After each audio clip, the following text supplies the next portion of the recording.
কাশ্মীরের সোনমার্গ থেকে 23 এপ্রিল পুলিশের জালে ধরা পড়েন সুদীপ্ত সেন। কিন্তু তার মাত্র 24 দিন আগেও একবার ভুবনেশ্বর দিল্লি হয়ে সেই কাশ্মীরেই পাড়ি দিয়েছিলেন সারদার কর্ণধার। তদন্তে নেমে এবার এরকমই চাঞ্চল্যকর সূত্র হাতে পেল পুলিশ। কি সেই সূত্র? গোয়েন্দা সূত্রে খবর, তল্লাশিতে পুলিশের হাতে এসেছে একাধিক বিমানের টিকিট।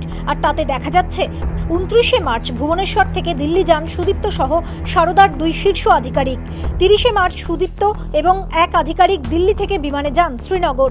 31 মার্চ দিল্লি থেকে শ্রীনগর যান আর এক আধিকারিক। 2 এপ্রিল তিনজনেই শ্রীনগর থেকে ফিরে আসেন দিল্লি।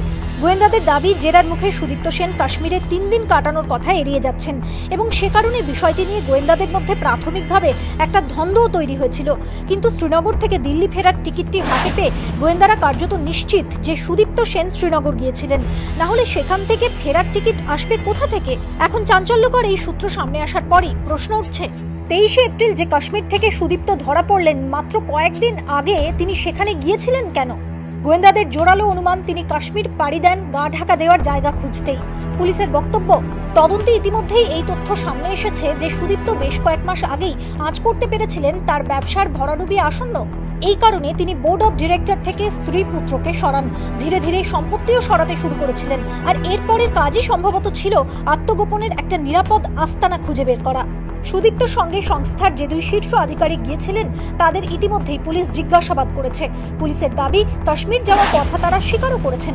পুলিশের সূত্রে খবর, জিজ্ঞাসাবাদের মুখে তারা জানিয়েছেন, শ্রীনগরের লাল চকে সারদার অফিস সংক্রান্ত বিষয়ে আলোচনার জন্য সুদীপ্ত সেন তাদের ডেকেছিলেন।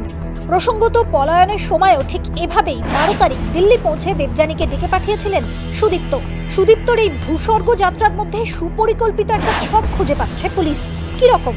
30 মার্চ থেকে 3 দিন শ্রীনগরে কাটিয়ে তিনি 2 এপ্রিল শহরে ফেরেন। সিবিআই এর উদ্দেশ্যে তিনি চিঠিটি লেখেন 6 এপ্রিল। এরপর 11 তারিখ তিনি শেষবারের মতো শহর ছাড়েন এবং সেই দিল্লি দিয়েই পালান কাশ্মীরের পথে।